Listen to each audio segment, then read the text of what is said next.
खुदावंद यसुम मसीह जो कि ना सिर्फ खुदा का बेटा बल्कि प्यारा बेटा है, उसी के नाम में आपकी सलामती हो। कल की वीडियो में हमने तीसरे कलमे पर बात की और आज भी हम इसी कलमे पर बात को जारी रखेंगे। उसका सबब यह है कि कल हम आधी ही बात कर पाए, चूंकि इसमें दो अहम नकात हैं। पहले नंबर पर यह कि यसुम मसीह अपनी वालदा को अपने किसी भाई के सुपुर्द करने की बजाय, उनकी जिम्मेदारी किसी भाई को देने की बजाय वो अपने एक शागिर्द को क्यों देते हैं, इस पर हमने बात कर ली। लेकिन जो दूसरा हिस्सा है उस पर बात नहीं कर पाए, यानी कि जिसमें यसुम मसीह कहते हैं अय औरत तेरा बेटा, यह है कि यसुम मसीह अपनी वालदा को औरत कहकर क्यों पुकारते हैं।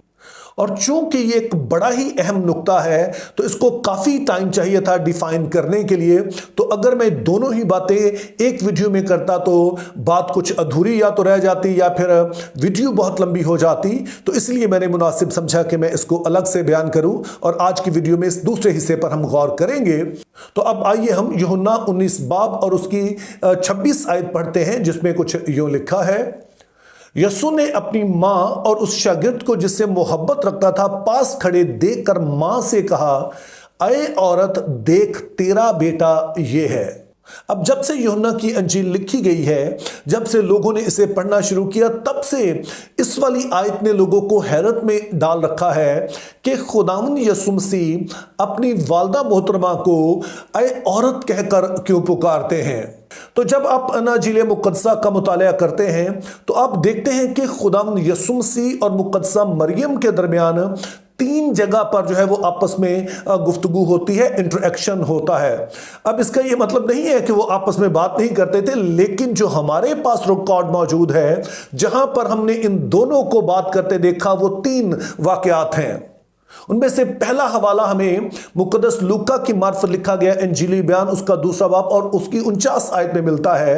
ये वो मौका है कि जब यसुम मसीह 12 साल के हो गए और यसुम मसीह के जो वालदैन हैं, यानी कि मुकद्दस यूसुफ जो उनके कानूनी बाप हैं और मुकद्दसा मरियम जो उनकी जिस्मानी तौर पर माँ है, जिन्होंने उन्हें जिस्मानी तौर पर जन्म दिया है, वो उन्हें लेकर हैकल में आते हैं। और चूंकि ये ईद का मौका था तो ईद पे होता यह था कि पूरे इस्राएल से जो लोग थे वो टोलियों की सूरत में, ग्रोहों की सूरत में यरूशलेम में आते और यहीं पर ईद करते थे। तो जब ईद खत्म हो गई तो यसुम मसीह के जो वालदैन हैं वो भी वापस चले गए और उनका ख्याल था कि यसुम मसीह जो हैं वो भी हमारे काफले के साथ ही हैं। लेकिन कुछ देर के बाद उन्हें पता चलता है कि यसुम मसीह जो है वो उनके साथ नहीं है। तो वो तीसरे दिन वापस जो है वो हैकल में आते हैं और वहां पर यसुम मसीह को तमाम जो उस्ताद हैं उनसे सवाल जवाब करता पाते हैं। तो यहां पर हम देखते हैं कि मुकद्दसा मरियम यसुम मसीह से कहती हैं कि अय बेटा तूने हमारे साथ ऐसा क्यों किया, क्योंकि देख मैं और तेरा बाप तुझे ढूंढते हुए वापस यरूशलेम में आए हैं।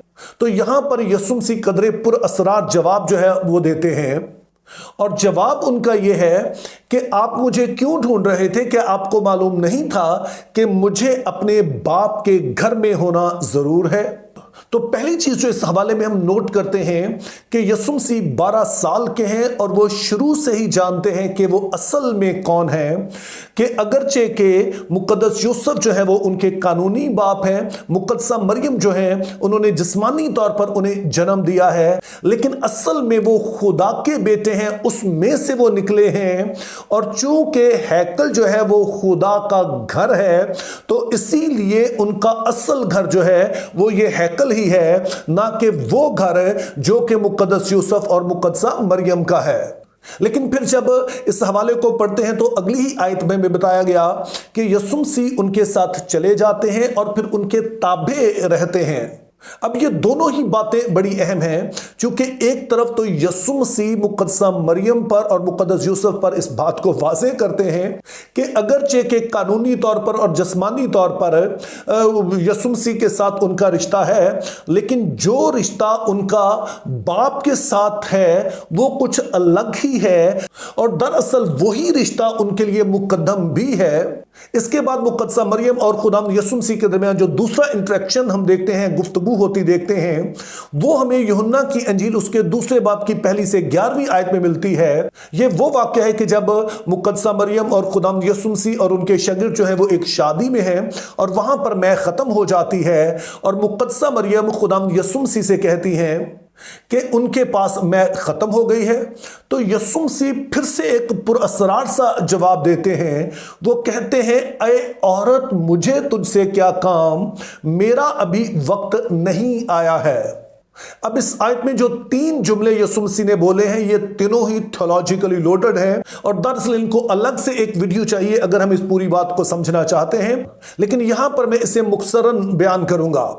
तो पहली चीज यहां पर ज़हन में रखनी है कि यह हवाला जो है ये यूहन्ना की इंजील में पाया जाता है और इस इंजील की खासियत यह है कि इसमें यीशु मसीह जो है वो आम तौर पर सिंबॉलिक लैंग्वेज इस्तेमाल करते हैं, वो अलामती जुबान इस्तेमाल करते हैं। और जब वो ये अलामती जुबान इस्तेमाल करते हैं तो इसके पीछे कुछ वो गहरी तालीम दे रहे होते हैं, किसी गहरी सच्चाई की तरफ इशारा कर रहे होते हैं।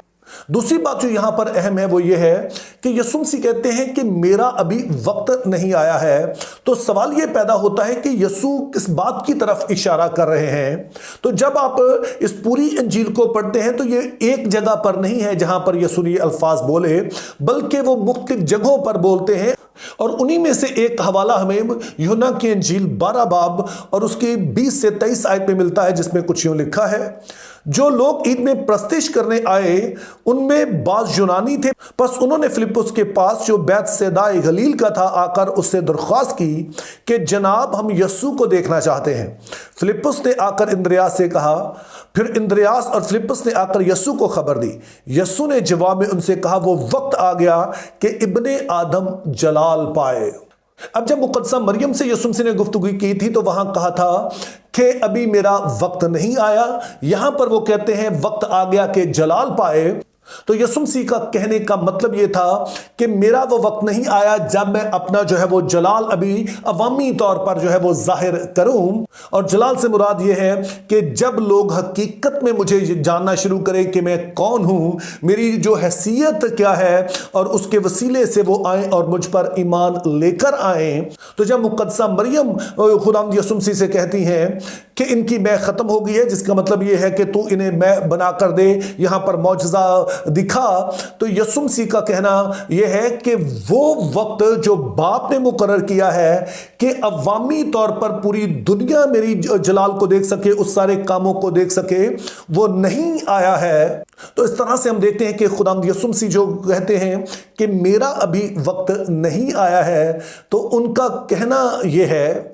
कि मेरी जिंदगी में जो कुछ भी होता है ना तो वो मेरी मर्जी से होता है, ना ही मेरे वक्त के मुताबिक होता है, और ना ही किसी और इंसान के कहने के मुताबिक होता है, बल्कि जो बाप ने मेरे लिए मुकर्रर किया है कि कब मुझे क्या करना है, कब मुझे अपना जलाल जो है लोगों पर जाहिर करना है, अवामी तौर पर मुझे वो सारा कुछ करना है। तो ये सब फैसले जो है वो बाप ही करता है, और मेरे लिए लाजम है कि मैं बाप ही की मर्जी को पूरा करूं, यानी कि खुदा बाप की मर्जी को पूरा करूं।